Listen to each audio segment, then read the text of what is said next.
In the step-by-step tutorial, I will teach you how to add a radio player app to your Wix site. Starting off, make your way to the Elfsight website. Once there, navigate through the menus till you hit Widgets.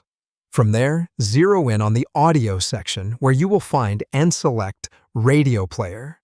Next, click on the button labeled Create Widget for free. You'll come across various templates at this point. Pick a template that catches your eye and click on Continue with this template. It's now time to configure your player according to your preference. To add your station, head over to the Stations tab and click on Add Station.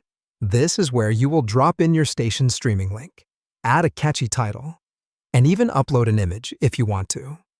Next, adjust the Layout tab. And it's here that you can decide the player's width and position. You can have it embed or floating, whichever suits you better. At the Player tab, you can fine-tune what information or buttons show up on the player, show or hide the controls, track info, and even choose to enable autoplay. At the Style tab, you have the chance to add some color and fonts that perfectly match your website design. Once you're done tweaking everything, you can click the Add to Website for Free button. A prompt asking you to sign up or log into Elfsight will appear. Make sure you follow the instructions. After logging in successfully, click the green Publish button. Then on the pricing page, select the free $0 a month plan. Once you're done with all that, click Copy Code. Go back to your Wix editor.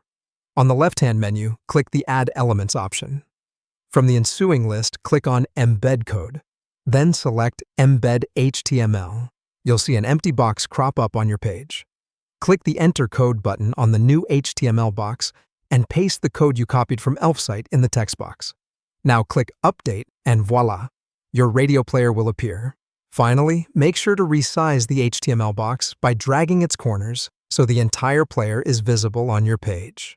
To check if it's all working well, click the Preview button at the top right of the Wix editor. Now you have successfully added a radio player to your